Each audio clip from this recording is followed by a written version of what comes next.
पाकिस्तान में चाइना को कंटेन करने की पॉलिसी किसने बनाई? किसने सी पैक रोल बैक? किसने चाइना के सदर की आमद के मौके पर धरने देकर उसकी आमद रोक दी है? किसने चाइनीज कंपनियों को इतना फड अप किया कि वो भाग गए? ये लड़ाई सिर्फ पाकिस्तानी सियासत की अंदरूनी लड़ाई नहीं है, ये मुकामी एस्टेब्लिशमेंट और इंटरनेशनल डीप स्टेट उनका भी कॉन्फ्लिक्ट है।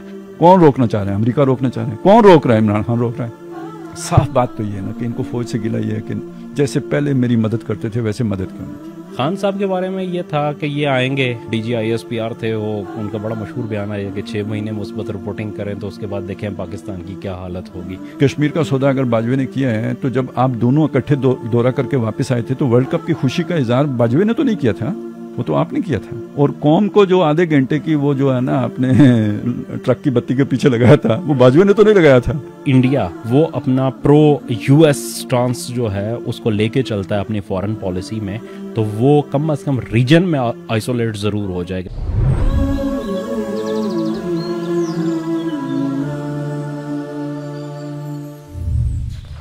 जी अस्सलाम वालेकुम नाजरीन, मैं हूं फ़ारूक सुल्तान और आप देख रहे हैं प्रोग्राम तज़किरा और तबसरा। रमज़ान में तो आपके सामने हमारी हाज़िरी रही है, लेकिन रमज़ान के बाद ईद की छुट्टियां आ गई और कुछ तातुल भी रहा इस प्रोग्राम के हवाले से, और कुछ हालात के अंदर भी इतना तगय्युर और तबद्दुल रहा और उस इवेंट्स इतनी तेज़ी से जा रहे थे कि मौका नहीं मिल सका कि फिर हम बैठ के इनको देखें, इनको एक डिटेल तज्जिया करें। बहरहाल आज फिर हमारे साथ हमारा पैनल हाजिर है। जनाब मेहताब अजीज़ भाई हमारे साथ मौजूद होंगे और मोहतरम जनाब खालिद महमूद अब्बासी साहब भी हमारे साथ इंशाल्लाह शरीक गुफ्तगू होंगे। पिछले 2 हफ्तों का देखें तो बहुत से वाक़यात हुए।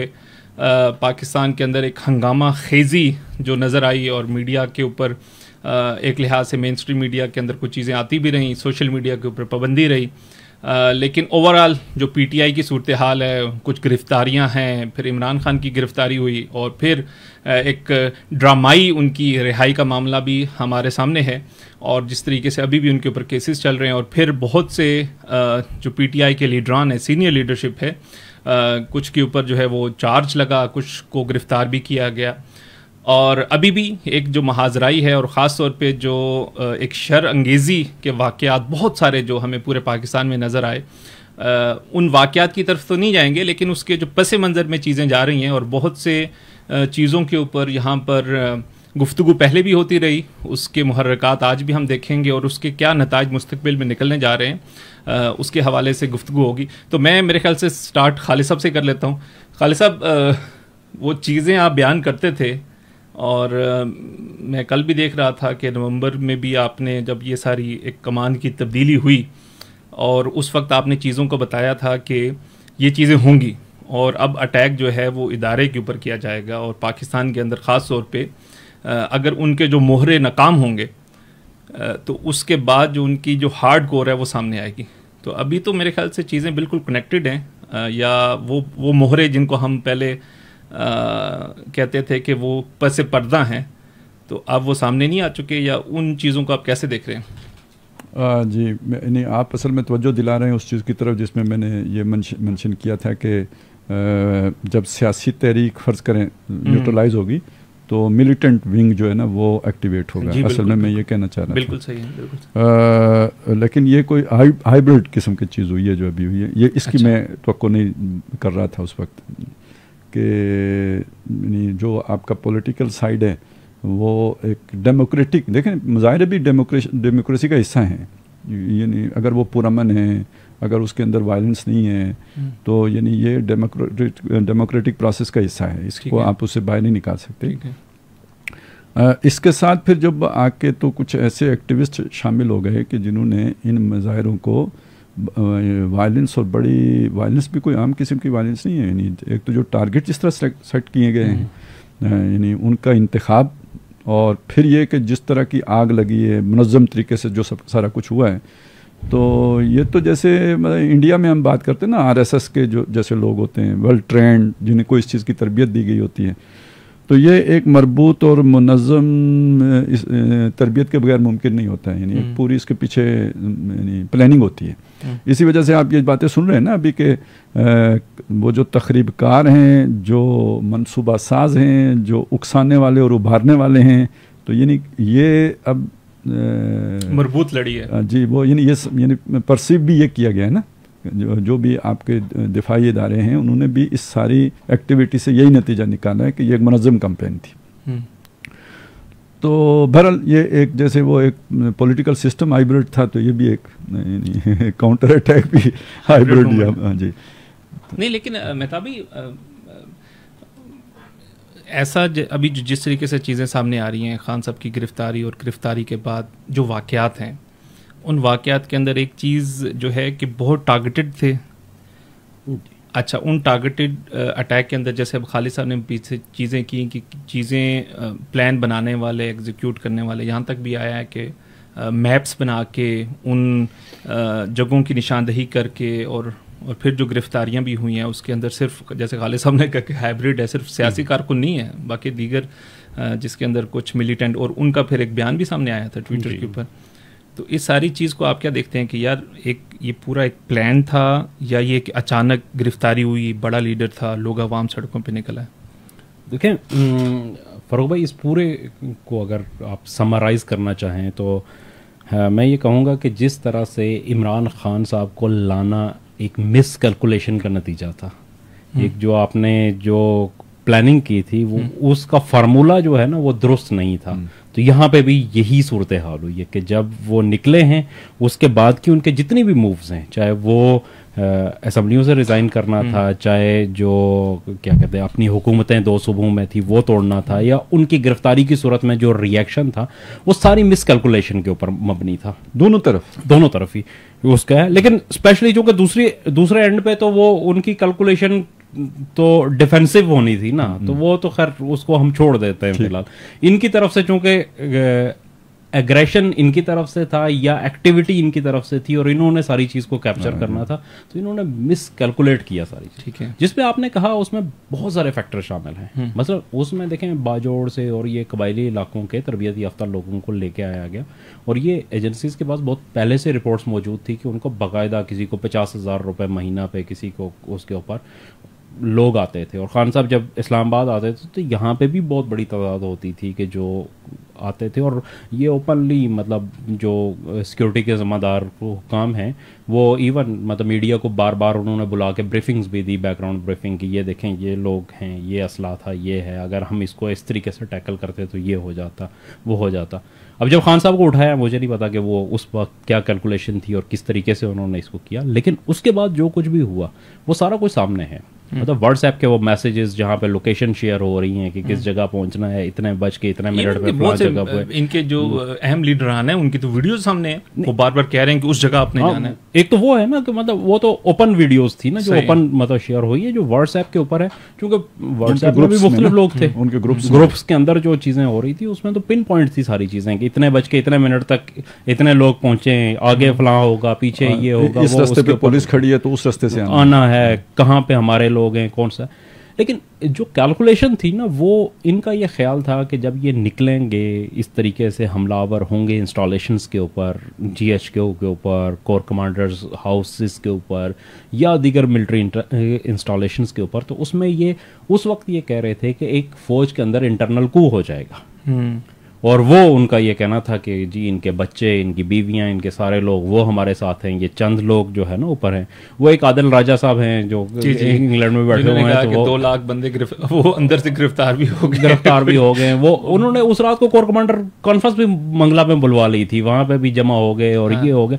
तो वो चूंकि ये लोग अपने उसी सर्कल के अंदर रहते थे ना, वो सुन सुन के तो इन्होंने ये समझ लिया कि बस हो गया। और ये मैं आपको लिटरली बताऊं कि मेरा मेल बॉक्स भरा हुआ था जो मुख्तलिफ एंड से चीज़ें जो है ना उस वक्त मतलब मीडिया को जो जारी की जा रही थी उसमें से मैं डायरेक्टली, चूंकि PTI की कवरेज मैं नहीं करता, लेकिन इसके बावजूद जो चीज़ें मेरे पास आ रही थी कि इनकलाब आ गया, फलां जगह पे ये हो गया। अच्छा, ये जो अभी सर इसमें जो फेक वीडियोज़ आई हैं और उस इतनी ब्रूटैलिटी, क्योंकि कुछ हमारे दोस्त भी उन्होंने कुछ मुझे वीडियोस दिखाई कि इस तरीके से बहुत जुल्म हो रहा है, सोशल मीडिया तो बंद है लेकिन इतनी बर्बरियत हो रही है, इतने लोगों को स्नाइपर फायर हुए हैं, और अब वो चीज़ें सामने आ रही हैं कि वो सारी उन्हीं के दौर की वीडियोस हैं।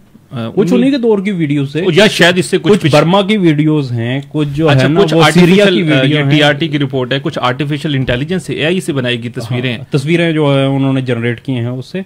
फोटोशॉप तो खैर वो उसमें फोटोशॉप जो है ना वो है, तो ये सारी चीजें वो कर रहे थे। हम एक सोडो रेवोल्यूशन के बिल्कुल दाने से बच गए, उससे वापस बच गए वो रेवोल्यूशन वो अपनी उस पे। अच्छा, मैं मतलब मुझे जिस चीज की हैरत है ना कि देखें खान साहब के बारे में ये था कि ये आएंगे, जो उस वक्त जो DGISPR थे वो उनका बड़ा मशहूर बयान है कि 6 महीने मुस्बत रिपोर्टिंग करें तो उसके बाद देखें पाकिस्तान की क्या हालत होगी। तो आजकल आसिफ गफूर साहब कोर कमांडर कोयटा हैं, तो उनका तो उस वक्त भी इनकी यही कैलकुलेशन थी कि ये आएंगे और ये एकदम डिलीवर करेंगे, और डिलीवरी के बाद पाकिस्तान की सूरत हाल बदल जाएगी। ये तो जो है ना तुर्की बन जाएगा, और यहाँ पे वो सारे लोग जो पुराने थे, जो पुराना रजीम था वो सारा फारिग हो जाएगा। ये आगे सारे नाकाम हुए। यहाँ तक हुआ कि फिर फौज के लिए या फौज के मखसूस लोग जो इनको लाने वाले थे उनके लिए इनका बोझ उठाना भी मुमकिन नहीं रहा। फिर जब उन्होंने कंधे से उतार के फेंका इन्हें, तो फिर ये उनको पड़ गए। कोरोना ना आया होता तो ये काम सारा 2019-20 में ही हो जाना। मतलब बहुत सारे चलती रही चीजें उसके अंदर वो कुछ उस पे, लेकिन मतलब अगर आप मेरा 2019-20 मुझे सही एग्जैक्ट तारीख याद नहीं रही है, लेकिन जब एक्सटेंशन की बात चली थी तो वो तो बाजवा साहब का तो मकसद हल हो गया था, सही, ठीक है।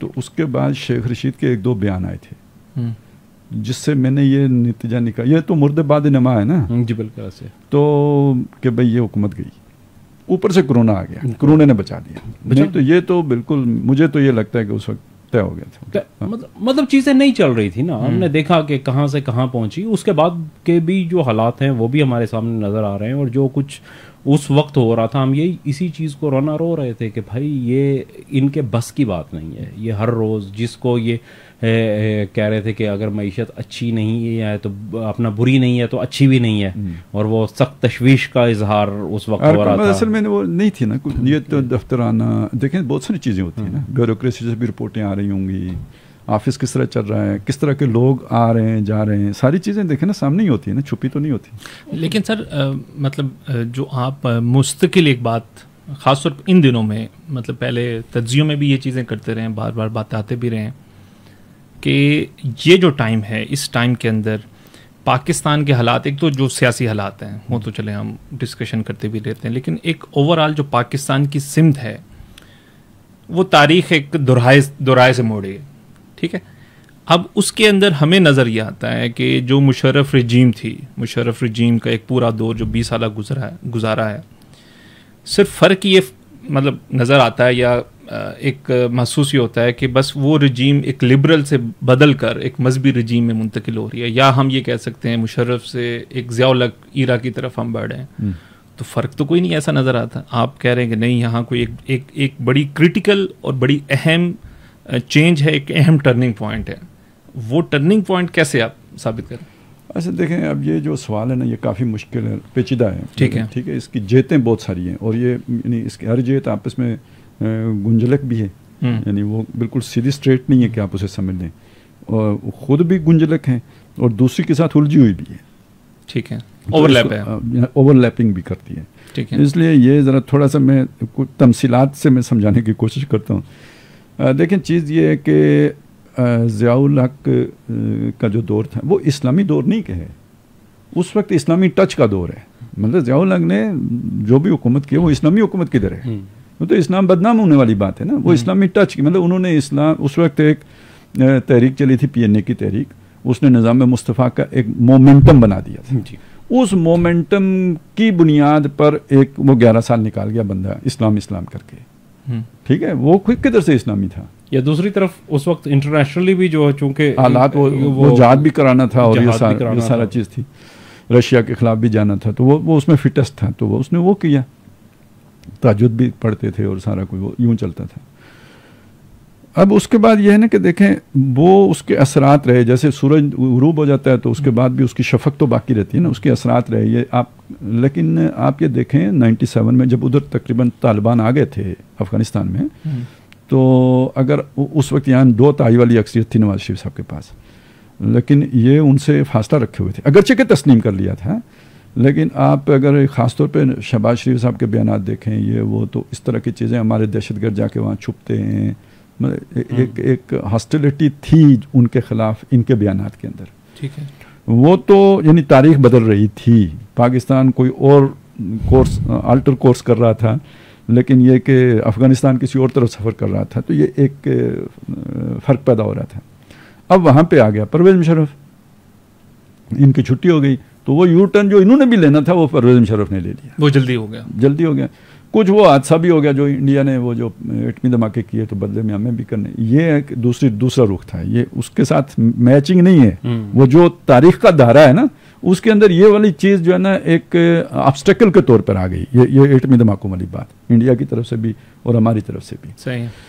अब उसके बाद ये 9/11 है जो हमारी समझ के मुताबिक प्लान्ड है, ठीक है, वो किसी टारगेट के लिए सारा जहन साजी करने के लिए, जैसे यहाँ पे APS हो जाते हैं, जैसे अभी ये वाला हो गया 9/11 पाकिस्तान का हो गया। ठीक है, पाकिस्तान का 9/11 नहीं, फौज का 9/11। ठीक है। तो यानी ये इस तरह चीज़ें चलती हैं, उससे लोगों के जहन बदलते हैं। बहरहाल वो पाकिस्तान ने U-टर्न ले लिया, लेना पहले ही शुरू कर चुका हुआ था, लेकिन पावरफुली, स्ट्रांगली, फोर्सफुली वो U-टर्न लेने की वो सबील बन गई 9/11। तो परवेज़ मुशर्रफ ने ले लिया, लाया इसलिए गया था कि उसने ये काम करना है, लेकिन बहाना वो वाक़या बन गया। अब आगे चलें जी, उसके बाद देखें कियानी क्यों, कौन लाया कियानी को, जो मुशर्रफ को लाए थे। मुशर्रफ को क्यों हटाया? वो एक्सपायर हो गया था, जितना उसने करना था कर लिया था, मजीद करने के वो नहीं कर सकता, खत्म हो गई। ठीक है ना, वो ख़त्म हो गया था। ख़त्म क्या नहीं, जो भी जितना उसके बस में था गले तक आ गया था, वो अब नहीं, उससे कियानी ने आगे लिया है, आगे किया है। सवात ऑपरेशन कियानी ने शुरू किया है, ये मुशर्रफ ने तो नहीं किया। वो लाल मस्जिद तक आ गया था और उसी पे इतना बदनाम हो गया था कि वो मजीद कुछ करने के काबिल नहीं रहा था, तो वो अगला काम आके कियानी ने किया। जब सवात में ऑपरेशन हो रहा था तो आपको याद होना चाहिए कि उस वक्त हमारा ये जो दाएं बाजू वाला जो सोच है ना, ये थी यार ये तो मजबूरी हो गया, हमारी फ़ौज कभी भी वज़ीरिस्तान में ऑपरेशन नहीं करेगी। आपको याद हो गई ये बात, बड़े बड़े लोगों को इसका पूरा यकीन था कि कभी भी नहीं करेगी।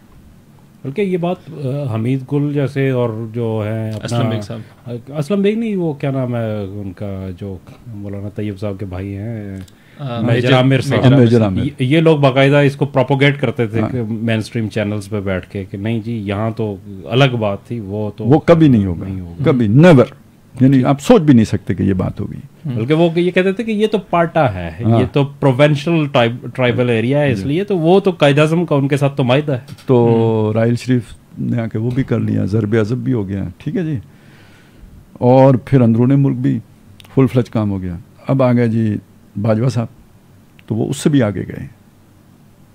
देखें, अब ये देखें, परवेज़ मुशर्रफ के सामने ये ऑप्शन आया इमरान खान को लाने का, उसने कहा यार ये नाकाबिले एतबार बंदा है, बाजवा ने उस बंदे को उठा के लाया, तो आप नीचे गए ना। यानी मैं क्या कहना चाह रहा हूँ कि ज़ियाउल हक और ये बॉटम आपने आके टच किया है बाजवा इरा में, ठीक है। 6 साल का दौर उसका है कियानी का, बीच में ये 3 साल वाला राहिल शरीफ का है, और 6 साल ये, 6, 12, 3, 15 ये, और 9 साल तकरीबन वो परवेज़ मुशर्रफ के रुब सदी का किस्सा है, U-टर्न का जो किस्सा है। उसके बाद ये देखें, ये जो अब क्या हुआ, ये किसी की प्लानिंग से नहीं हुआ, ये कोई स्ट्रेटजी कहीं बनी नहीं है। स्ट्रेटजी तो ये थी कि पाकिस्तान को अब ख़त्म करना है। ये जो सारा हो रहा था ये पाकिस्तान के खात्मे के लिए हो रहा था, बनाने के लिए नहीं हो रहा था, और इसी पे वर्ल्ड का मिलना था। यानी जैसे अभी आपने प्रोजेक्ट इमरान खान सिक्योर किया है ना, तो ये यानी अगर आप बरतानिया के नुक्ते नज़र से देखें सर, आप वर्ल्ड वाइड उस एतबार से, तो प्रोजेक्ट पाकिस्तान भी तो एक प्रोजेक्ट ही था ना, वो किसी और का प्रोजेक्ट था। ये आप तो ना ला इलाहा इल्लल्लाह या वो आम इंसाफियन थे जो तब्दीली के ख्वाहिशमंद थे ना, इसी तरह आम पाकिस्तानी था जो ला इलाहा इल्लल्लाह था। बरतानिया तो ला इलाहा इल्लल्लाह के लिए पाकिस्तान नहीं बना रहा था ना। सही। तो जैसे इमरान खान को बाजवे के लाने का मकसद प्रोजेक्ट इमरान खान था, यानी उसमें उसने अपना लुच तलना था, इसको तो सामने रखना था। इसी तरह पाकिस्तान बनाने के पीछे बरतानिया का कोई और मकसद था जो उसका मकसद था, जागीरदारों का और मकसद था, नवाबों का और मकसद था, और आवाम का कोई और मकसद था।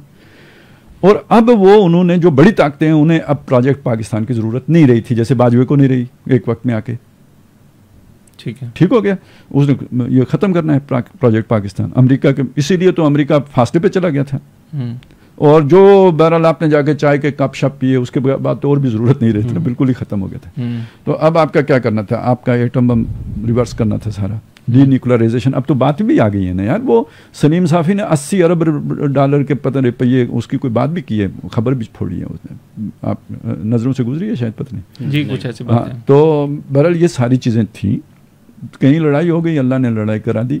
अब उसके बाद ये एक नया यू टर्न है, आप अमेरिका से दूर हुए, एक नई अपॉर्चुनिटी अल्लाह की तरफ से क्रिएट हुई है चाइना की, उसकी ज़रूरत पड़ गई है।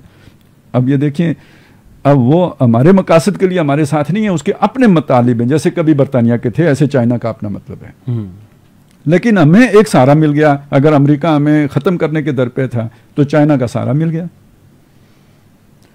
और जो इस वक्त आप पहले अब देखें, नवाज शरीफ सियासत से आउट हो चुका था, पीपल्स पार्टी हो चुकी थी, ये चोर ना, चोर पक्के चोर डाकू, ये तो मुसल्लमा हकीकत बना दी थी।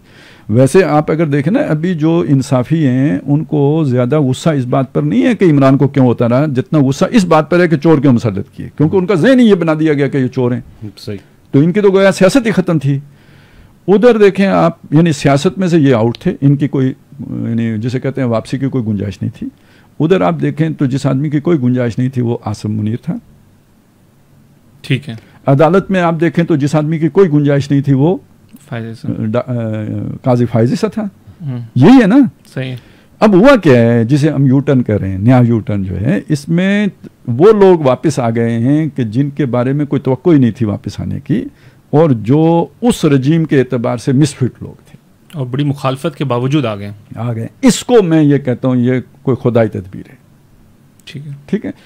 तो अब अगर आप इसे ज़ियाउल हक के साथ वो जोड़ेंगे ना, तो एक एतबार से ज़ियाउल हक के साथ जुड़ जाएगा। ठीक है कि यानी चले प्रो पाकिस्तान या थोड़ी मजहबियत, वो अभी तो वो मजहबियत आपने कहीं देखी नहीं है, बस इतना है कि वो एक फ़र्द है, हाफिज़ कुरान है, नाम के तलावत करते हैं। ठीक है, ये इस तरह की चीज़ें, बाकी और कोई हमने कोई उस तरह का मजहबी रुझान अभी नहीं देखा। लेकिन थोड़ा सा एंटी इंडिया, हाँ, वो और ये प्रो पाकिस्तान, और वो जो हमारा एक रवायती स्टांस है कश्मीर के मसले पर, और ये वो कुछ चीज़ें नज़र आना शुरू हुई हैं। लेकिन एक बड़ा फ़र्क है ज़ियाउल हक और इस दौर में, वो अगर आप टेम्परेचर देखेंगे तो एक ही नज़र आएगा, उसका भी और इसका भी। लेकिन वो डाउनवर्ड मूवमेंट है, ये अपवर्ड मूवमेंट है, या आप बॉटम के बाद यहाँ पे आए हो। तो मैं इससे ये उम्मीद रखता हूँ, किसी फर्द से नहीं, इस प्रोसेस से, कि जो नेक्स्ट होगा वो इनसे बेहतर होगा। तो ये ग्रेजुअली होगा। जो समझते ना एकदम बाहरें आ जाएं और एकदम सबज हो जाए सारा एशिया, ये नहीं होगा, ये ग्रेजुअली होगा। लतरकबुन्ना तबकन तबक। तो ये जो एक अपवर्ड प्रोसेस शुरू हुआ है, ये इसको हम इतनी सी उम्मीद लगी है, और कोई इससे बहुत बड़ी बात नहीं है। और अल्लाह की रहमत, या वो कह लीजिए एक फजल की उम्मीद, कि अगर हलाकी करना होता और मुल्क को ख़त्म ही करना होता तो ख़त्म होने की तरफ जा रहे थे ना, हो चुका होता अभी तक बहुत सारा कुछ तय, यानी जैसे कश्मीर का हो गया था, इसी तरह ये बहुत और भी हो चुका होता है। पता नहीं कितने मायदे अभी तक साइन हो चुके होते, मुल्क डिफ़ॉल्ट कर चुका होता है, आपके इंटरनेशनल एसेट जो है ना वो बिक चुके होते। साल थोड़ा सा तो नहीं है। तो ये अगर रिवर्स हो गया है और ये नहीं हुआ है, तो जिस अल्लाह ने वहाँ से बचा लिया है ना, तो शायद मतलब उससे उम्मीद बन जाती है कि आगे भी कुछ बेहतर है। खालिद साहब तो बहुत उम्मीद की बातें कर रहे हैं, लेकिन मेहताबी हालात तो हमने देखे इस पूरे प्रोसेस के अंदर बड़े ख़तरनाक रहे, और ख़बरें तो बहुत शदीद नोयत की थी, और जिस तरह की वो अफरा तफरी बर्पा की गई, और फिर आगे जो इदारों ने वेलकम किया और सी यू कहा और गुड टू सी यू कहा, और दरवाजे खुले और मर्सिडीज़ें आई हैं, तो निज़ाम ने तो जो निज़ाम का बोसीदा पाना है वो तो खुल के सामने आ गया। तो नहीं, निज़ाम के अंदर जो फॉल्ट लाइन है। अच्छा, क्यों जी? बिल्कुल ऐसे ही है। देखिए, ये तो मतलब मेरा ख्याल है कि इसको तो डिस्कस करने की ज़रूरत ही नहीं है, ये तो सबके सामने बिल्कुल और यहाँ हालत में सामने मौजूद है। इसके अंदर तो कोई ऐसी परत नहीं है कि जिसको खोलने की ज़रूरत हो। ये हकीकत ऐसे ही है कि ये सारा असल में मसला यहाँ पे यही है कि जो एलीट क्लास है ना, वो थर्ड वर्ल्ड कंट्री सारी की, बशमूल पाकिस्तान, इंडिया, बांग्लादेश या अफ्रीकन ममालिक, इन सबको उठा के देखने, तो यहाँ की एलीट क्लास जो होती है ये आपस में मरबूत होती है, और ये एक दूसरे के लिए बेनिफिशरी होती है, और इनके इंटरेस्ट जो है वो मुल्क से बाहर होते हैं। ये सब का एक सा फिनोमेना, कॉमन फिनोमेना है इनका, और ये हर जगह पे ऐसे ही होता है। मतलब पाकिस्तान में किसी को भी, ना नवाज शरीफ को सजा हुई है, देखें एक दफ़ा कोई बंदा जा सकता है जेल 2 महीने के लिए, 4 महीने के लिए, सज़ा नहीं हुई। सिर्फ एक एक्सेप्शनल जो है ना वो जुल्फ़कार अली भुट्टो की थी, और उसकी भी एक्सेप्शनल होने की वजह ये थी कि वो शायद जो है ना एग्रेशन ज़्यादा था, जैसे ये खान साहब ने आके एकदम टक्कर मारने वाला काम किया, तो यही काम इससे मिलता जुलता काम जुल्फ़कार अली भुट्टो ने किया था। जूतों के तस्मे बनाऊंगा, हाँ वही ना, वो मतलब वो आ गया था, तो इस वजह से वो उनका हुआ। लेकिन बाकियों को क्या हुआ, उनके बेटों को भी पाकिस्तान से बाहर भिजवाया गया, बेटी को भी भिजवाया गया, सारे वापस आए जब वो होते हुए, वो सारी चीज़ें आपस में बड़े स्मूथली जो है ना वो ट्रांजिशनरी पीरियड गुजार दिया गया था।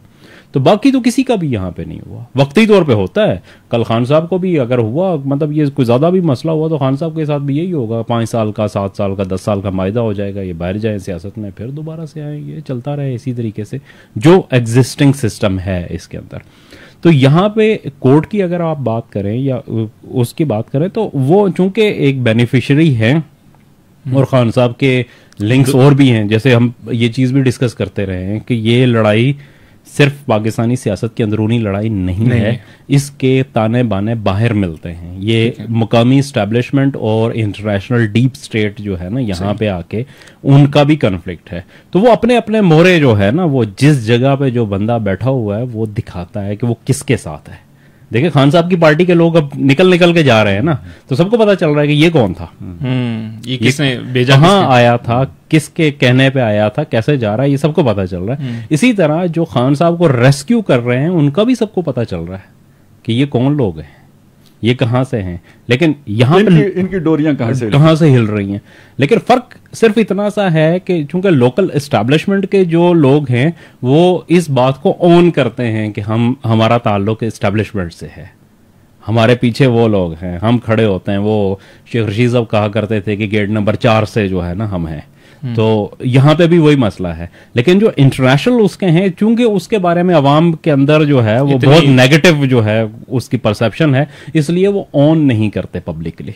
बाकी तो सारी चीजें बहुत खुली हुई, बाकी ज़ल्मे खलीलजाद और वो सिंथिया रिच और ये वो जो सारे हैं ना, उनको देख के तो फिर देखें उससे मिलती जुलती बात कौन करता है यहाँ से। लेकिन खालिद साहब, कल भी इमरान खान से सवाल हुआ, उनसे पूछा गया कि आप मतलब चीज़ें तो आप कनेक्ट हो रही हैं ना, बहुत से लोग आप जोड़ रहे हैं इस चीज़ को, पहले मतलब उसको कॉन्स्पिरेसी कहा जाता था, लेकिन आप कह रहे हैं कि अमेरिका चाइना का है, और ये इसी तरह सवाल किया गया। तो खान साहब ने कहा नहीं यार, इसके लिए तो इसका कोई ऐसा नहीं है, हम तो खुद काफ़ी हैं अपने मुल्क को तबाह करने के लिए। उन्होंने इस चीज़ का गोया डिनाइल किया और कहा कि ऐसी बैरूनी कोई साजिश नहीं है, ये सारा अंदरूनी फैक्टर, और अंदरूनी फैक्टर के अंदर भी। आप खान साहब की बात का एतबार करते हो? नहीं, मैं बहरहाल खान साहब एक लीडर हैं या उनकी एक फॉलोशिप है या सुना जाता है। 1 साल पहले जो साइफर की बुनियाद पे खड़े थे,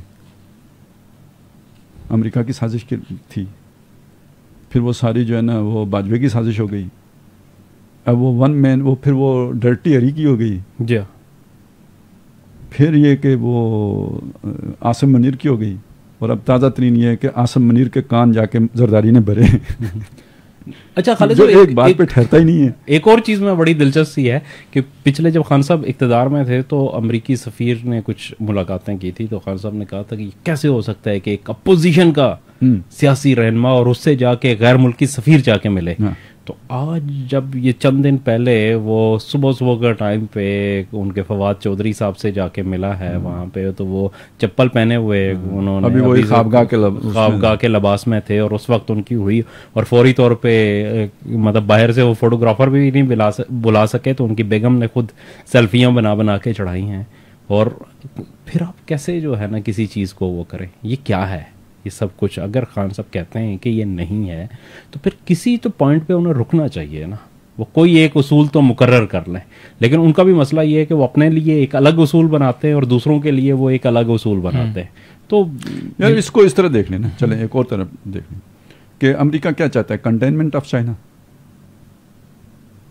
सही, ठीक है, बिल्कुल सही। पाकिस्तान में चाइना को कंटेन करने की पॉलिसी किसने बनाई है? किसने सीपैक रोल बैक किया है? किसने चाइना के सदर की आमद के मौके पर धरने देके उसकी आमद रोक दी है? किसने चाइनीज कंपनियों को इतना फड अप किया कि वो भाग गए? किसने मतलब बड़ा डिसग्रेस उनके लिए शो किया। आसिम बाजवा को सीपैक अथॉरिटी का चेयरमैन बना दिया, जिसकी 99 कंपनियां अमेरिका में थी। समझ आ रही है कोई बात की? अब जब आप अमेरिका से निकल के चाइना की तरफ जा रहे हैं तो कौन है जो रोड़े अटका रहा है? कौन है जो पॉलिटिकल स्टेबिलिटी नहीं आने दे रहा है? ये किसके फायदे में जा रही है? ये सारा कुछ ये अमेरिका के फायदे में जा रहा है। चाइना का जो है ना, वो जो है ना काम प्रोजेक्ट रुकेगा ना, कौन रोकना चाह रहा है? अमेरिका रोकना चाह रहा है। कौन रोक रहा है? इमरान खान रोक रहा है। तो अंधे को भी नजर आते हैं। तो वो तो सूरज को उंगली के पीछे छुपाने की कोशिश करते हैं जब कहते हैं कि बाहर का कुछ नहीं है, हम खुद ही काफी हैं। हाँ, आप न हो तो बाहर वाले क्या कर सकते हैं? कुल्हाड़ी उनकी है तो लकड़ी के तौर पर आप इस्तेमाल हो रहे हैं, तब कुल्हाड़ी का जोर चल रहा है ना। लेकिन सर, जैसे हर दौर में जो ये सियासतदान हैं, जो भी सारे सियासतदान हैं, एस्टेब्लिशमेंट के मोहरे रहे हैं, लेकिन फिर उन्होंने एक सिविल सुप्रीमेसी सीखता है ना बंदा, सिविल सुप्रीमेसी की चीज़ें। देखें, यही वो चीज़ है। खान साहब की वजह से जो हमें वो मसला पेश आता है ना, वो क्या है? हमारे लिए कोई नवाज शरीफ और जरदारी जो है ना, वो कोई दूध की नहरें बहाने वाले नहीं है। मसला ये है कि पॉलिटिकली ये मैच्योर हुए थे। ये एक यानी असल में तो यहाँ राज करना चाह रही थी एस्टेब्लिशमेंट, वो इनको लड़ा के राज करते थे। यानी उसको नवाज शरीफ को उतारना हो तो बेनज़ीर को उठा दो, तो बेनज़ीर को गिराना हो तो नवाज शरीफ को उठा दो। ये था ना। ये एक मौके पे आके सीख गए यार, इन्होंने कहा नहीं, इस तरह तो हम नहीं करते, और हम आपस में तो ये टांग खींच प्रोग्राम में अब जो है ना हिस्सेदार नहीं बनेंगे। ये थी वो जो मिसाक जमहूरियत है। वो एक नया बच्चा ले आए, उसने आके वो डिस्ट्रक्टिव वर्क शुरू कर दिया जो पहले ये खुद एक दूसरे के खिलाफ करते थे। तो ये रोल रहा है इनका 10 साल, कोई काम नहीं होने दिया यहाँ पे। खुद जब हुकूमत में थे तो किया कुछ नहीं। क्या किया है? सब झूठ। बिलियन ट्रीज लगा दिए हैं। ये किधर है वो ट्रीज? सर वो करने नहीं दिया गया ना, यही तो उनका बयान है। किसने रोका था? फौज ने। फौज ने कब रोका है यार? सब तो उसको क्या कहते थे? बाजवा। अब जो सारी जिम्मेदारियां हैं उन्होंने बाजवा के सर पे डाली हुई है ना, कि कश्मीर। ये तो एक डिबेट यार, ये जब इनको निकाला है ना, ये निकले हैं जब उससे अदम एतमाद से, साफ बात तो ये है ना कि इनको फौज से गिला ये है कि जैसे पहले मेरी मदद करते थे वैसे मदद क्यों नहीं की? यहाँ न्यूट्रल क्यों हो? जानवर हो गए हो, ये हो गया है, खोते, मतलब वो ताने मीने हो, जैसे वो बाजारी औरतें जब वो जैसे करती हैं। तो ये सारी चीज़ें जो थी, ये खान साहब की नाराज़गी का बुनियाद ये। उससे पहले क्या था?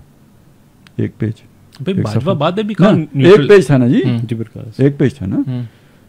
कश्मीर का सौदा अगर बाजवे ने किया है, तो जब आप दोनों इकट्ठे दौरा करके वापस आए थे तो वर्ल्ड कप की खुशी का इजहार बाजवे ने तो नहीं किया था, वो तो आपने किया था। और कौम को जो आधे घंटे की वो जो है ना आपने ट्रक की बत्ती के पीछे लगाया था, बाजवे ने तो नहीं लगाया था। सही, वो तो आपने लगाया था। अच्छा मेहता भाई, क्विकली G20 कॉन्फ्रेंस और इस दौरान इससे पहले जो इसमें मैं एक छोटी सी बात और कर देखें, यानी इमरान खान को भी हल्का लिया फौज ने। अच्छा, हल्का लिया ना, बिल्कुल। उसके बाद अब जब उसने, मैं ये कहना चाह रहा हूँ कि इनका थ्रेट एनालिसिस ठीक नहीं है, अभी भी ठीक नहीं है। और अभी और बहुत सारे ग्रुप एक्टिवेट होंगे, मुल्क के अंदर से होंगे, और बिलफर्ज ये कब नाकाम हो जाते हैं और उम्मीदें हमें के हो जाएंगे, तो ये मत सोचें कि फिर अमन हो जाएगा। अमेरिका पूरे खित्ते से निकल रहा है, सुपर पावर, ये मुझे नहीं लगता कि अमन होगा। आप कह रहे हैं कम अज कम ये कि बड़े खतरे की तरह, इससे बड़े बैरूनी एक्सटर्नल आप पे, और कौन किससे आ सकता है? ईरान आप पे हमला करेगा, कहां से हो सकता है? कौन है अमेरिका का जिगरी यार, फितरी तादी? इंडिया, और वो आपका फितरी दुश्मन। ठीक है, तो कम से कम ये जहन में रखें कि इसकी पॉसिबिलिटी है, चलें 20% रख लें, लेकिन ये रखें जहन में। ज़रूरी नहीं है कि ये हो, तो इसको न्यूट्रलाइज करने की कोशिश करें, इसको भी कि ना हो। ये हम नहीं चाहते कि जंग हो, लेकिन इम्कान तो जहन में रखें ना कि अमेरिका ये भी जाते हुए देखे ना, वो फिर आखिरी उसकी कोशिश क्या हो सकती है? ये हो सकती है, तो इसका कुछ सोच के रखें। ये ना हो कि फिर हम 1965 की तरह आराम फरमा रहे हों, तो जैसे मुजाहिरीन कोर कमांडर हाउस में दाखिल हो गए, ऐसे इंडियन फौजी भी दाखिल हो जाएं, ये ना हो। मतलब इस थ्रेट को देखना चाहिए। और आज अभी भी जो सारा जो पाकिस्तान में शरंगेजी हुई, उसमें जो इंडिया मीडिया की सपोर्ट रही है, इन सारे यार अनासर। उनके यहाँ तो लड्डू फूट रहे होंगे ना, सही है, जो वो नहीं कर सके, कभी नहीं कर सके, वो हमने खुद अपने हाथों से कर लिया। बिल्कुल सही है। तो शंघाई और G20, कॉमन इंडिया और चाइना का बाइकआउट, ये मंजरनामा कहाँ जा रहा है सर? देखिए, अगर तो मतलब उसको देखें, शंघाई ताउन तंजीम की जो वज़राए ख़ारजा की कॉन्फ्रेंस थी गोवा में, तो पाकिस्तान के अंदर ये चीज़ बड़ी मतलब शिद्दत से महसूस की गई है कि पाकिस्तान को पार्टिसिपेट नहीं करना चाहिए था। ठीक है, लेकिन उसके ऊपर दूसरी तरफ हुकूमत का ये मौक़िफ़ था कि ये इंडिया के साथ बायलैटरल किस्म का, ये दो तरफ़ा के कोई मुज़ाकरात या उनके साथ माहिदात या किसी किस्म की हिंदुस्तान का दौरा नहीं है, बल्कि जो शंघाई ताउन तंजीम है इसका जो मरकज़ी नुक्ता है वो चाइना है। और इस दफ़ा बाय टर्न जो है ना वो इंडिया के अंदर हो रही है, तो हमें अगर नहीं होगा तो वो चाइना के लिए एम्बैरसिंग होगी सूरत हाल, तो हमें उसमें शिरकत करनी चाहिए।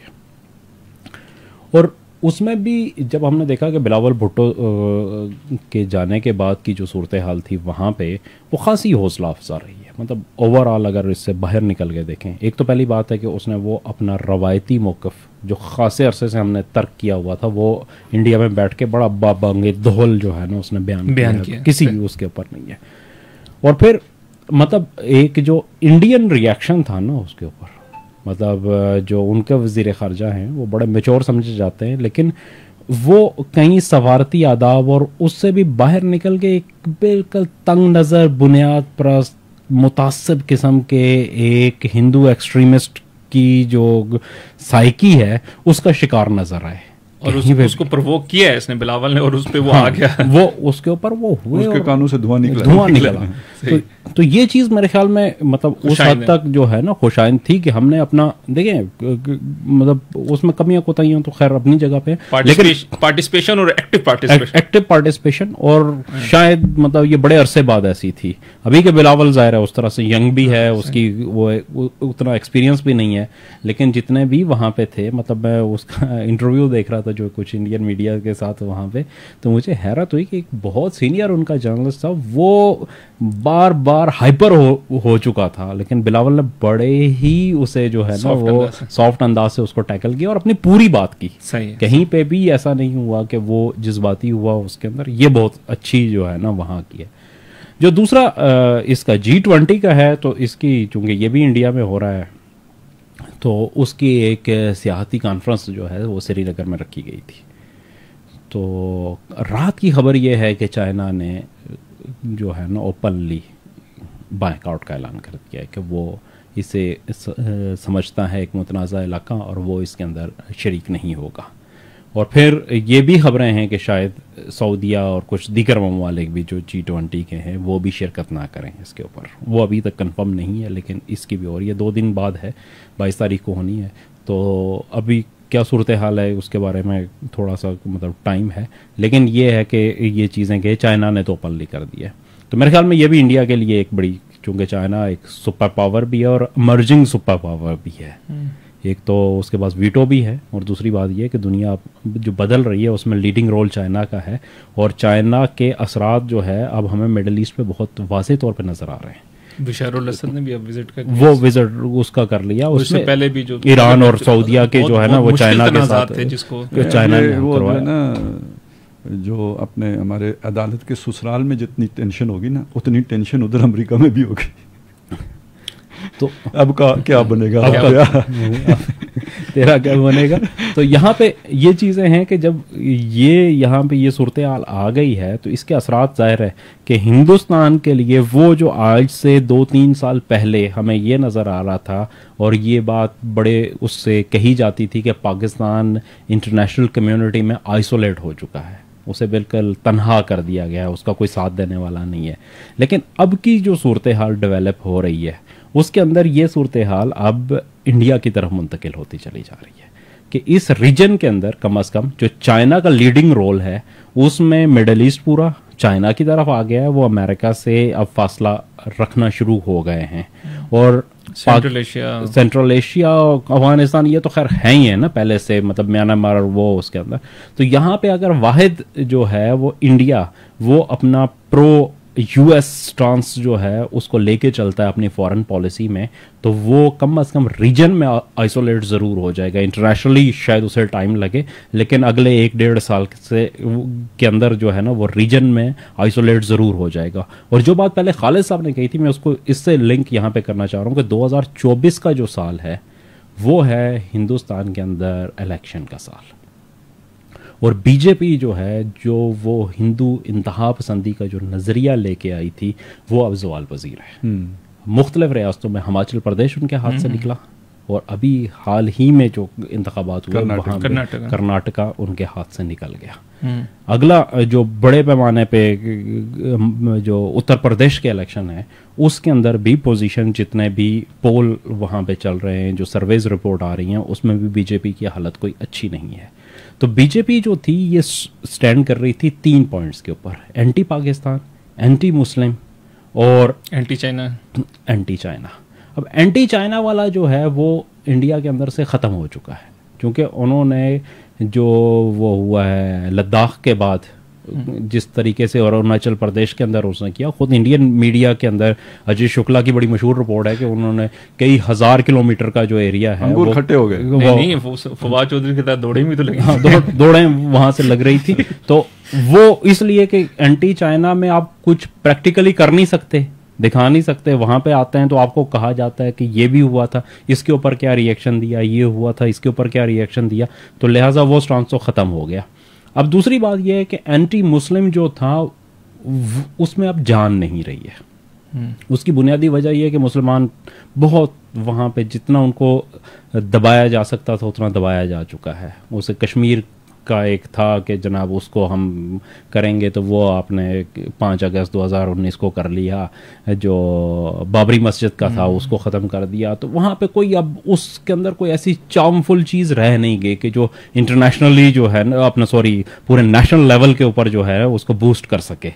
तो अब वाहिद उनके पास एक हल ये है कि एंटी पाकिस्तान, और उसका अब यही हो सकता है कि अगला जो इलेक्शन है उससे पहले एक ऐसी सूरत हाल अगर वो पैदा कर दें कि महाज जंग के ऊपर फौजें हों, और एक जो है ना और जंग, पाकिस्तान में इंटरनल कैफियत भी कोई ऐसी करके, तो जंग ना भी हो रही हो लेकिन जंगी माहौल क्रिएट, देखें जब पहले भी इलेक्शन हुआ था तो सेम यही चीज उन्होंने क्रिएट की थी। पुलवामा का वाकया उससे चंद दिन पहले हुआ था, उसके बाद जो है ना फरवरी में ये उन्होंने कहा कि अटैक करना है, और जो सबसे बड़ा उनका स्टैंड ये था कि पाकिस्तान को नकेल डालनी है, तो वो बीजेपी को वोट दो। जैसे ही वो जीते तो उन्होंने कंट्रोल लाइन पे सीज फायर कर दिया, और पूरा जो है 4 साल का जो पीरियड था उनका, वो सीज फायर के अंदर एक गोली फायर नहीं हुई किसी भी तरफ से। लेकिन अब जब दोबारा इलेक्शन आ रहे हैं तो अब उनके पास वाहिद तरीका यही हो सकता है कि वो दोबारा वो वार हिस्टेरिया क्रिएट करें पाकिस्तान इंडिया का, और उसके अंदर वो कहें कि हमें वोट ना मिला तो जी अगली तो गवर्नमेंट इतनी मजबूत नहीं होगी, वो या वो पाकिस्तान के बारे में ऐसा स्टैंड नहीं ले सकती, लिहाजा हमें जितवाएं, हमें वोट दें। तो ये एक सूरत हाल जो आपको याद होगा, जनरल शाहिद अजीज साहब एक सेमिनार इस्लामाबाद में हुआ था, आप भी उसमें मौजूद थे। तो उन दिनों खैर 2013-14 में या शायद 12-13 की बात है, तो उन्होंने ये बातें की थी। उसने कहा था कि भूल जाएं, उस टाइम भी अमेरिका के इनखला की बातें हो रही थी और अमेरिका के निकल जाने की बातें हो रही थी, और वो फिर क्लिप बहुत वायरल भी हुआ, बहुत अभी भी सोशल मीडिया पे है। तो उन्होंने कहा था कि अमेरिका के निकल जाने का मतलब ये नहीं है कि इस खित्ते में अमन आ जाएगा, बल्कि उनकी मतलब पेशन गोई थी या वो सूरत हाल उन्होंने ये बताई थी कि जिस दिन या जब अमेरिका निकला तो इस खित्ते को आग लगा के निकलेगा। अच्छा, अब वो उसकी जो कैफियत है, हमें मगरबी बॉर्डर के ऊपर भी वो सारी सूरत हाल, खासतौर पर पाकिस्तान के तनाजुर में आप देखें तो बलोचिस्तान के अंदर भी, KPK के अंदर भी ये फिनोमेना इस रजीम चेंज के बाद जो शुरू हुआ है, और जिस तरह दहशतगर्दी के वाक़यात बढ़े, मशरक़ी सूरत हाल और उसका जो अज़ाइम है वो पहले भी डिस्कस करते रहे, मेहताब भाई ने मज़ीद भी उसकी सूरत हाल सामने रख दी।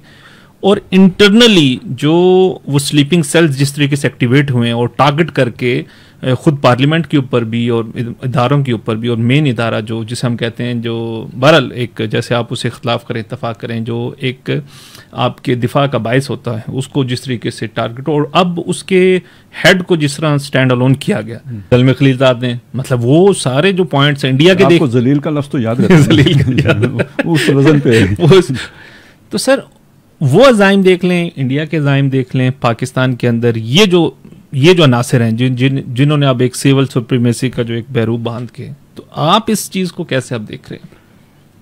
देखिए, आपने शाहिद अजीज साहब से बात शुरू की है। जी बिल्कुल। तो शाहिद अजीज साहब ज़रा परवेज़ मुशर्रफ रजीम का हिस्सा थे, ठीक है, फैसिलिटेटर, बल्कि ये कि एक ख्याल तो ये है कि वही इनिशिएटर थे। इनिशिएटर थे। बाद में उनमें तब्दीली आई। फिर वो कहा यह जाता है कि जी वो कहीं अफ़गानिस्तान चले गए थे और ड्रोन अटैक में मारे गए। बहरहाल उनका जो मारा जाना है वो भी कोई यानी पुरस्कार ही है, वो कोई ऐसा वो नहीं है। तो ये मैं ये कहना ये चाह रहा था कि इस वक्त उनकी जो भी ऊपर बैठे लोग हैं ना, वो उनकी किताब ये खामोशी कहाँ तक पढ़ना चाहिए उन्हें, ये हालात का थोड़ा अंदाज़ा होने के लिए। वो हो सके तो उनकी तहकीकात भी कर लें, जिंदा ही ना हो कहीं किसी जगह पे, क्या पता। वो ये भूल भी जाते हैं ना किसी सेल में डाल के बंदे को। सदीकुल फारूक सुना है बीमार हैं, अल्लाह ताला उन्हें सेहत दे, उनके बारे में ये बात में शुरू हुई थी, उन्हें उठा के ले गए थे। तो फिर वो बाद में जब वो अदालत ने पूछा किधर रखे, तो सर याद ही नहीं रही किधर रखे। तो हो सकता है उन्हें भी कहीं रख के भूल गए हूँ। तो चले, कोई बंदा अगर बाजियाब भी हो जाए, आपके अपनी बरादरी का ही है। तो खैर बात ये हो रही थी कि जी देखें, इंसान है, अंदाज़ा लगाते हैं, गस करते हैं, चीज़ें जिस तरह चल रही होती हैं उसी भाव में आगे क्या होना है उसका अंदाज़ा लगाते हैं। यानी हमारा भी तो अंदाज़ा था ना कि जी ये यू टर्न है तो अफ़गानिस्तान से हो गया है, तो फिर कश्मीर से हो गया, फिर आगे क्या था, डी न्यूक्लियराइजेशन की था, डी मिलिटराइजेशन का भी तो था ना, ठीक है, और आखिर में बल्कनाइजेशन थी, यानी पाकिस्तान की तोड़ फोड़। हम अब कह रहे हैं प्रोसेस रिवर्स हो गया, तो इसका मतलब है ये जो हमारी सोच थी उसके भी बरक्स हो गया, ठीक है। तो जो उनकी सोच थी ज़रूरी नहीं है कि वो भी पूरी हो। मैं ये समझता हूँ कि जैसे यहाँ पे चीज़ें रिवर्स हुई हैं, अफ़गानिस्तान में भी चीज़ें रिवर्स हुई। यानी अमेरिका का जो अपना प्लान था उसके मुताबिक कम अज़ कम तालिबान को उसके जाने के बाद काबुल पर कब्ज़ा करने के लिए 6 महीने दरकार थे। इन 6 महीनों में उसने अपने वहाँ के बंदेयाल इतने एक्टिवेट कर देने थे कि हाँ समझ गए चलो कि वो तालिबान के लिए ज़मीन तंग कर देते, मौलाना फजलुर रहमान के अल्फाज में ज़मीन गर्म कर देते, ठीक है। वो काम जो उसने अंदाज़ा लगाया था 6 महीने में होगा, 6 दिनों में से भी पहले हो गया, ठीक है। ये एक मौजज़ा हो गया जो उनके तवक्को, यानी अमरीकी बहुत हिसाब किताब से चीज़ें जो है ना वो उनका हिसाब रखते हैं, लेकिन उनकी तवक्को से बरक्स हो गया, उन्हें अपने बदे भी जाके रेस्क्यू करने पड़े, मुश्किल से निकाले वहाँ से। अच्छा, ये भी अभी तहकीकात होनी चाहिए कि वो कहीं अभी पाकिस्तान में ही ना बैठे हों, वो भी भूलना कि वो भी जोड़ के देखिए ना। असल में पता है क्या, ये जो अब सिविल वार की जो बातें हो रही हैं, तो सिविल वार के लिए 8-10 हज़ार आदमियों का ग्रोह बहुत होता है, लोगों के अपने जज्बात उभार दिए। अब ये 8-10 हज़ार बंदा ऐसा हो जो ट्रेंड और जाके ये सारा कुछ करे, बहुत होता है। तो वो जो जहाज़ों पे नहीं जा सके थे वो पाकिस्तान आ गए थे, यहाँ कुछ अरसा होटलों में जगह नहीं रही थी, फिर किधर गए ये पता होना चाहिए, हमें तो नहीं पता किधर गए।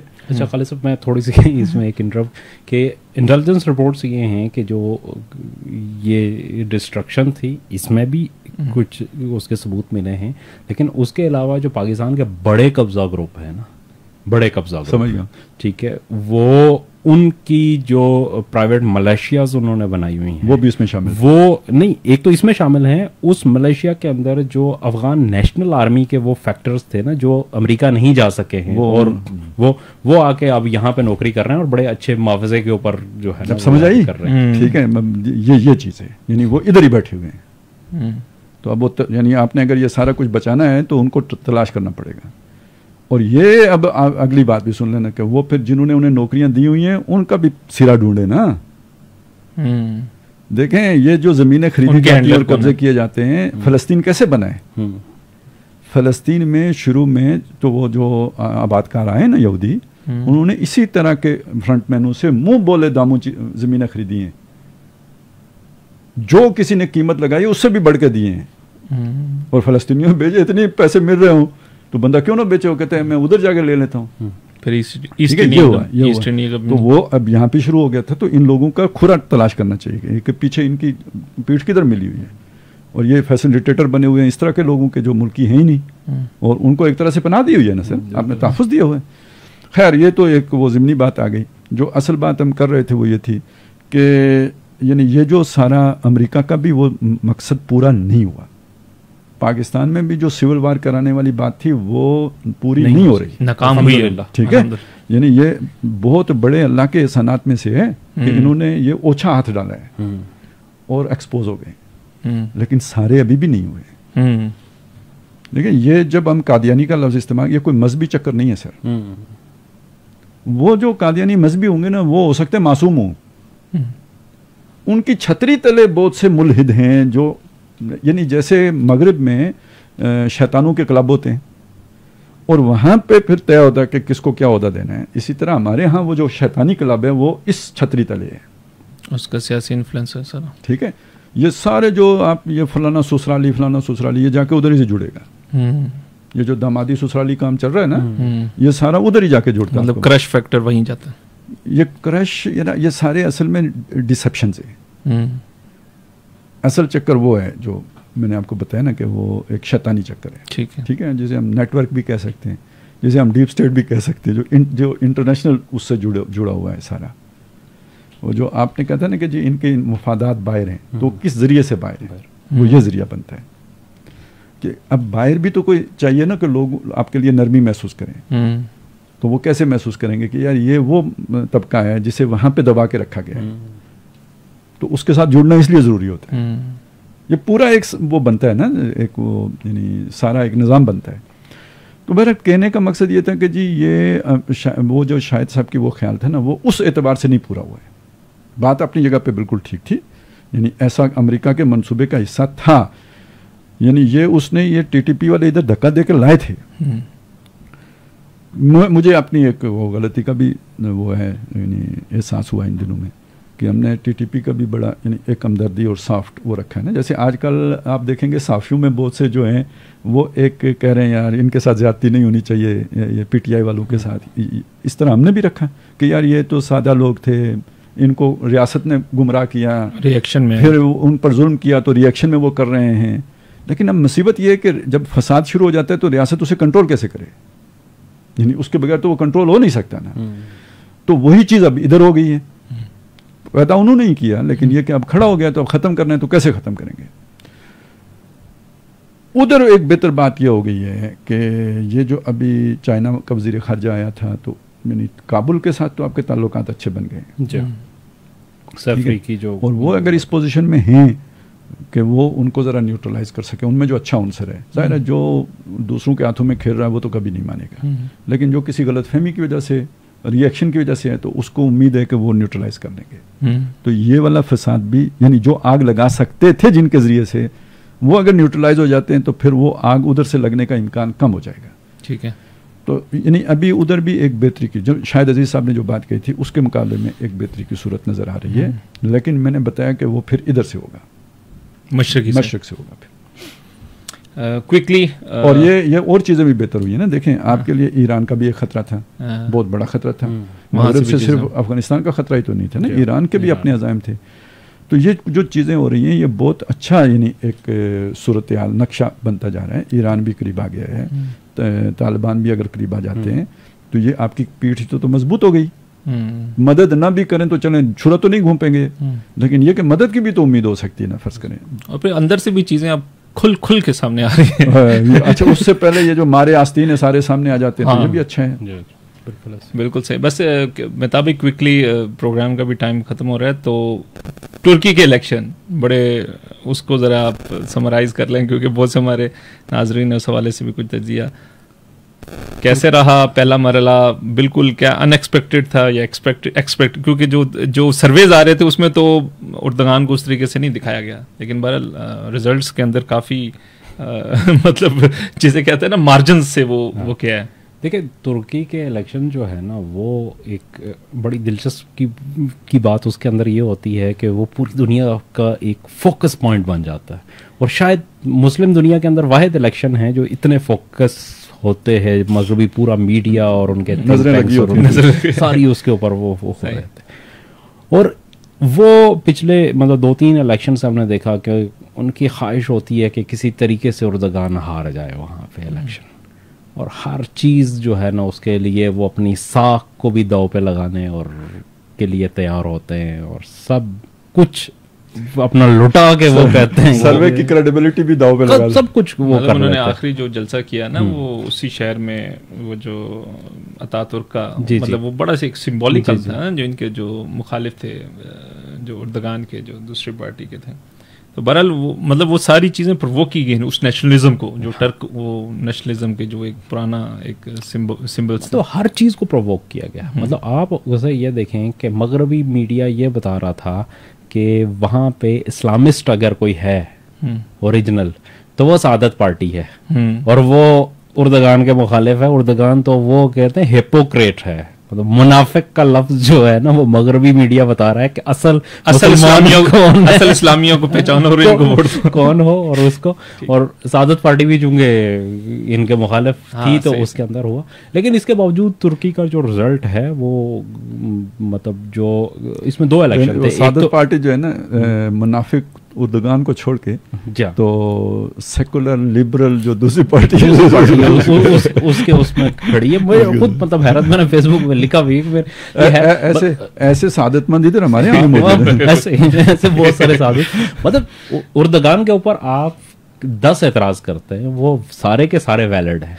ठीक है कि उसने जनाब इजराइल के साथ ताल्लुकात ख़त्म नहीं किए, उसने जो सूद का निज़ाम है उसको ख़त्म नहीं किया, वो सारा कुछ सब कुछ मान लिया, वो बिल्कुल अपनी जगह पे वैलिड जो है ना पॉइंट्स हैं सारे। लेकिन क्या मुस्तफ़ा कमाल की पार्टी के आप जो है इत्तेहादी बन के ये सारे जो है ना वो हासिल करना चाह रहे हैं आप? ये क्या है? मतलब कोई जवाब नहीं, कोई कुछ नहीं। लेकिन बहरहाल वो खैर उससे निकल के हम उसकी तरफ वापस आते हैं कि जो मौजूदा इलेक्शन है इसका रिजल्ट में दो इलेक्शन थे। एक तो प्रेसिडेंशियल इलेक्शन था, तो प्रेसिडेंशियल इलेक्शन की पोजीशन ये बनी है कि 49.4% वोट जो है ना वो उर्दगान ने हासिल किए हैं, और करीब 3 जो हलीफ हैं, जो 6 पार्टीज़ का इत्तेहाद था, उसके 45% वोट हैं। तो अगले मरहले में चूँकि बाकी सारे निकल जाएंगे, इन दो के दरमियान मुकाबला होगा, तो बज़ाहिर बहुत आसानी के साथ जो है ना उर्दगान ने आगे जाने के लिए जो है ना वो नज़र आ रहा है कि वो अगले मरहले में जो इस इतवार को होना है, मेरे ख्याल में जब तक ये ऑन एयर होगा उस वक्त तक वो आ जाएगा, तो तब तक जो है वो इसका फैसला हो जाएगा। कल आज हफ्ते के दिन हम कर रहे हैं ये गुफ्तगू, तो कल हो जाएगा उसका। लेकिन इसके साथ दूसरे जो थे वो पार्लियामेंट्री इलेक्शन भी थे। तो पार्लियामान के अंदर जो है वो अक्सरियत नशिस्तें और बहुत भारी मेजॉरिटी के साथ वो जीत चुकी है AK पार्टी, और उसका प्रेसिडेंशियल रिजल्ट जो भी होता है बहरहाल पार्लियामान के अंदर जो है ना इस वक्त भी उनकी अक्सरियत है और वो हो जाएगा। और जब ये दोनों चीज़ें हो जाएंगी तो इसका मतलब ये है कि अब अगले जो है ना 2028 तक के इलेक्शन में तक सारी चीज़ें जो है ना वहाँ पे क्लियर हो गई हैं AK पार्टी के हद तक। और अगले इलेक्शन में फिर अब देखा जाएगा कि नेक्स्ट जो वहाँ पे की जा रही है तवक्को कि शायद अगला इलेक्शन उर्दगान खुद नहीं लड़ेंगे बल्कि उनके कोई भी जानशीन जो है उस इलेक्शन में पार्टिसिपेट करेगा, तो उस वक्त की सूरत हाल क्या होती है? मतलब मौजूदा वक्त के लिए जहाँ यहाँ की भी नाकामियाँ और तुर्की की भी नाकामी की बुरी खबरें हैं जो अमेरिका तक जा रही हैं क्योंकि उसके जो मनसूबा असल बात ये देखें ना, हलचल है ना, असल बात ये देखें, दुनिया एक निज़ाम के साथ चल रही थी और एक जिसे हम स्मूथ सेलिंग कहते हैं वो हो रही थी, लेकिन अब हर तरफ आपको हलचल नज़र आ रही है और नए इत्तेहाद बन रहे हैं। ये यानी नई तारीख बनने जा रही है ना, ये तारीख पलट रही है। और इस चीज़ को अगर आप देखें ना, एक वक्त था बरतानिया सुपर पावर था, सूरज ग्रूब नहीं होता था उसकी सल्तनत पे, फिर अमेरिका हो गया, लेकिन कोई बड़ा फ़र्क नहीं पड़ा। बरतानिया ने अपनी जो भी सुपर पावरी थी वो अपने सारे जुमला असासाजात समेत अमेरिका के सुपुर्द कर ली, और उसने उसकी सारी वो नहीं, वो हमारे वजात मसूद साहब कहते कुद्दूसी साहब की बेवाएँ, तो जितनी भी उनकी मंगेतरें थीं, बेवाएँ थीं, मुतल्लकात थीं, या ये कि हरम था, उस सब के साथ अमेरिका ने वो टेक ओवर कर लिया। अब दुनिया फिर बदल रही है और पावर जो है ना हम समझ रहे हैं कि उधर से शिफ्ट चाइना की तरफ हो रही है, लेकिन ये कि ये जो सारी बेवाएँ थी ना ये करप्ट थी। ये अमेरिका बरतानिया का सारा जो निज़ाम जिस पे खड़ा था ना, जी जी, यानी नवाब हूँ, वडेरे हूँ, जागीरदार हूँ, या ये जो मजहबी जिस तरह के जो हमने तबके का नाम दिया है, इस तरह के जो खुद उनका पैदा करदा मज़हब था ना ये रबवा वाला, तो ये सारे करप्ट लोग थे। अब यानी चाइना को करप्ट लोग नहीं चाहिए। ये अमेरिका बरतानिया चला गया करप्शन, मतलब उस गंदे लोगों के ज़रिए से अपना निज़ाम। अब वो यानी इन बेवाओं को कबूल करने के लिए तैयार नहीं है, ठीक है। इस वजह से ये सारी आपको हलचल नज़र आ रही है। अब एक नया सेटअप होगा, नए लोग होंगे, नई टीमें आएंगी, नए वो बनेंगे। तो खालिद साहब यूँ भी कहा जा सकता है कि जो अमेरिका को जब सुपर पावर की ताकत हासिल हुई थी तो वो बरतानिया की विरासत में मिली थी जी, लेकिन अब जो है ये विरासत वाला चक्कर नहीं है, अब एक दूसरा जो है ना वो अराइवल आ चुका है और वो सीना बसीना वाला नहीं है, बल्कि ये है कि कोई नई दुनिया है, मशरिक और मगरिब का फ़र्क है जी। ख़ासतौर पे हमारे यहाँ जो है ना ये बड़ा जो सारा भूचाल आया वो इस वजह से कि चाइना इस करप्ट यानी उसको लेने के लिए तैयार नहीं है। वो इसके अंदर प्योरिफिकेशन चाहता है, वो चाहता है निज़ाम जो है ना वो। सर इसमें एक सवाल तो फिर एक ट्रांसपेरेंट हो। हाँ, हमारा मुल्क भी तो ऑटो पे चल रहा था ना सर, वो कहानी मैं ये कह रहा हूँ इधर भी तो फिर काम चलाना पड़ेगा सर। अब क्या है, देखिए मेरी बात समझें, इससे पहले हम आराम के माल पे पल रहे थे, अमेरिका मदद देता रहा था, और अमेरिका को इससे कोई परवाह नहीं थी कि यहाँ पे कितनी करप्शन है, उसके फायदे में थी वो करप्शन। उसने हमने पालतू रखे, हमें भी कोई ज़रूरत नहीं 5 साल मंसूबे बनाने की, वो तो हम कहानियों में बनाते थे, ज़रूरत ही नहीं। ठीक है, कर्ज की पीते थे मैं और कहते थे, वो वाला निज़ाम चल रहा था। अब ये नहीं चलेगा, अब आपको मुल्क चलाना पड़ेगा। यानी बेहतरी की एक अलामत ये भी है कि अब आपको चलाना पड़ेगा, आप सोचना पड़ेगा, गौर करना पड़ेगा, अपने इदारे ठीक करने पड़ेंगे, सारा कुछ अपने अंदर झांकना पड़ेगा, मंजी थले डांग फेरनी पड़ेगी, ये सारा अब होगा। इसके लिए मेंटली तैयार रहे, तैयार नहीं, अब तो प्रोसेस शुरू है ना प्रोसेस शुरू है, उसके सिवा चारा ही कोई नहीं है। देखें अब अदालत में फर्ज यानी नवंबर आ जाते हैं, ये अदालतें रह जाएंगी, यानी उसमें पर्जिंग नहीं होगी, फौज में पर्जिंग जारी नहीं है, सही है। सियासी पार्टियां भी टूट फूट रही हैं, मैं पीटीआई नहीं टूट फूट रही। अब वो देखें ना बाकी जमातों के अंदर भी कुछ वो एक वो इस तरह की चीज़ें, और उधर भी बेहतरी लानी होगी हर जगह पे। एक वो क्या था जी, री इमेजिनिंग पाकिस्तान हकीकी री इमेजिनिंग पाकिस्तान, तो ये प्रोसेस चल रहा है। ठीक, चलें, बहुत शुक्रिया जी। काफ़ी दिनों बाद आज अच्छी गुफ्तगू आपसे हुई और चीज़ें सामने आ गई। इस हवाले से तज्जियात तो आपके सामने आते रहते हैं, कोई फीडबैक हो या इस हवाले से कोई ऑडियंस के कुछ क्वेश्चंस हो, आप हम तक अरसाल कर सकते हैं, हम उस प्रोग्राम को शामिल कर सकते हैं। अगले प्रोग्राम तक मुझे मेहताब भाई को, खालिद साहब को इजाज़त दीजिए। इंशाल्लाह फिर मुलाकात होगी। अल्लाह हाफ़िज़।